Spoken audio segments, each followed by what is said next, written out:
Installing the Kohler Whitehaven self-trimming apron-front sink, short apron model.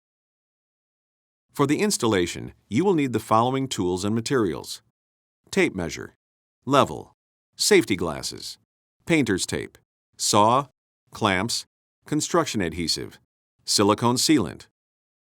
Suitable support framing material no greater than 1 1/2 inches thick. Screws to secure the support framing. Screws will need to be short enough so they will not extend through the inner walls of the adjacent cabinets. This sink is intended for installation to a standard sink base cabinet. For instance, the 30-inch sink is intended for installation to a standard 30-inch base cabinet, and the 36-inch sink is intended for installation to a 36-inch base cabinet. Inspect the supply tubing and drain piping to the installation site. Repair or replace if needed. Observe all local plumbing and building codes. Important: before beginning this installation, verify the measurement from the top of the cabinet to the top of the doors is greater than the height of the apron. The base cabinet should be installed, secured, plumb, and level. Carefully remove the false drawer front from your cabinet. Be careful not to damage the face or structure of the cabinet. To protect the cabinet finish when cutting, apply painter's tape to the cabinet. Use this surface when marking measurements. Measure in 7/8 of an inch from the outside of the cabinet wall. Mark this measurement on the cabinet face. Repeat for the other side of the cabinet.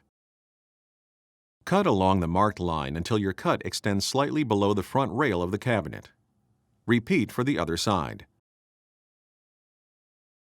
Follow along the bottom edge of the rail and cut toward the outside of the cabinet until you intersect with your first cut. Repeat for the other side. If your cabinet has a center support, cut along the bottom edge of the opening to remove it. Remove and discard the rail. Important: use appropriate fasteners and techniques when constructing the support framing to ensure the framing will support a minimum of 300 pounds. When constructing the support framing, keep in mind the top of the sink must not extend above the top edge of the cabinet. The top surface should sit approximately 1/16 inch below the top edge of the cabinet. Measure down 5/8 of an inch from the top edge of the cabinet. Mark this distance on both inside walls of the cabinet. Verify the lines are level. Cut 2 lengths of support framing material to fit along the inside walls of the cabinet. Apply construction adhesive to one of the supports and align the top of the support with one of the marked lines. Verify the support is level, then use clamps to hold the support in position. Secure the support with screws. Install the second support.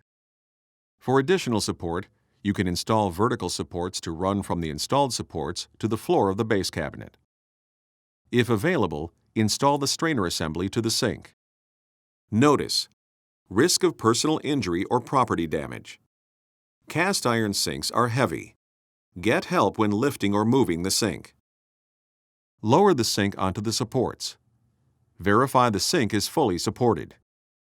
Push the sink in until the apron is snug against the front of the cabinet. Verify the sink is level. Make any adjustments or shim as needed. Apply silicone sealant around the sides and back of the sink. Install the countertop. Apply a thin bead of silicone sealant where the sink meets the countertop and cabinet. Immediately wipe away any excess sealant. Install the faucet. Connect the strainer to the drain piping. Run water into the sink and check all connections for leaks.